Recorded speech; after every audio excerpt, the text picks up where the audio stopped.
Is it rude to blow your nose in a restaurant? Is it? Yes. But I think I don't mean to ask you a question and then disagree with you, but I think the answer is a case-by-case basis. I think if you can tell, it's going to be audible, like what's in there. I think if... I think no one should ever sneeze. I think if I hold in my sneezes, I'd say like 95% of the time, and I'd say it's the right thing to do. I certainly wish to rip off a thought from Karen and Georgia on My Favorite Murder. They were talking about shout sneezers, people that scream when they people that are just like like stop doing that. That's a choice. Yeah. That's a choice. Another thing you could do is you could turn a sneeze into a yell where you go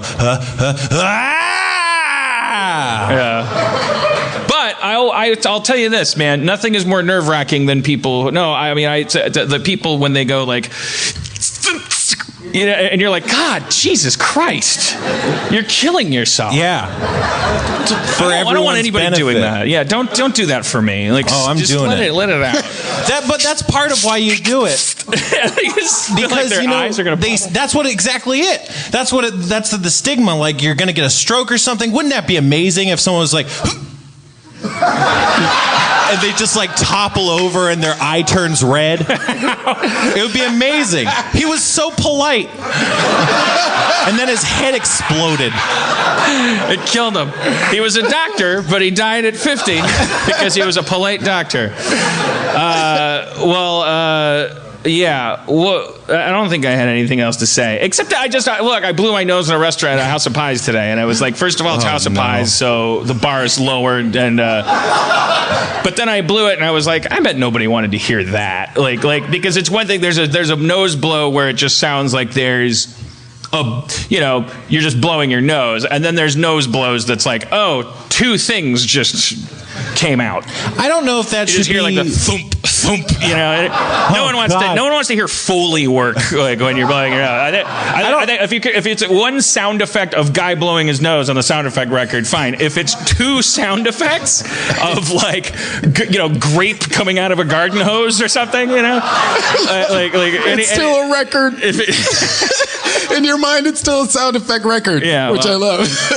When I was a kid, they had record albums at the library, and I used to always rent I begged my mom, like, can I get this? And she's like, again? It was sound effects record. I would get sound effects records, and I would just sit and listen to them like a fucking asshole. That shit paid off.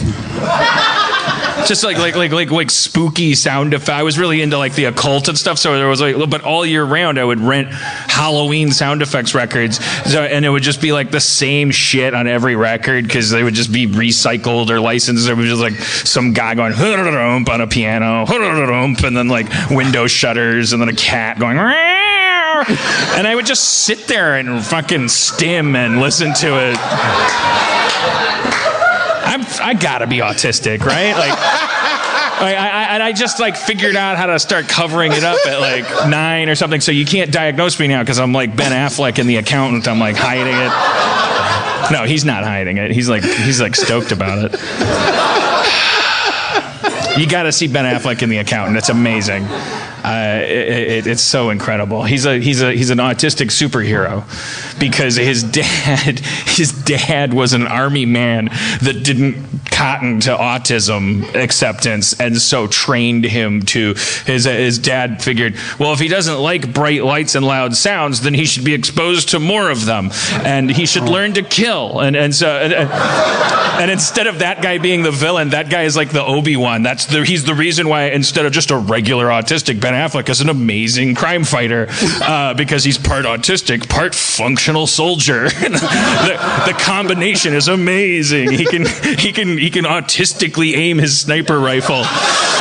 It's so fucked up. Like he can calculate how to kill you, and it's really silly and amazing. It's really that and Lucy. Like you want to watch these movies. All bad movies should be as good as that. Lucy's, that's the one where she's using 100% of her brain so she can just start making people float and stuff, right? Is that the one I'm thinking of? I did not see Lucy. And Morgan Freeman just keeps narrating the whole movie. At 70% of your brain, you can make shit float. And then she just does it. And there's no conflict in the whole movie. She just like, in the first 10 minutes, there's conflict because she hasn't yet ingested this superhero amount of drugs. And then she becomes a superhero, and the rest of the movie is just her fucking like making the city lay down or making a building dance. And then Morgan Freeman's explaining in VO why that's possible. And then she just turns into a computer and flies into the moon or something. But it's great. It's a great movie.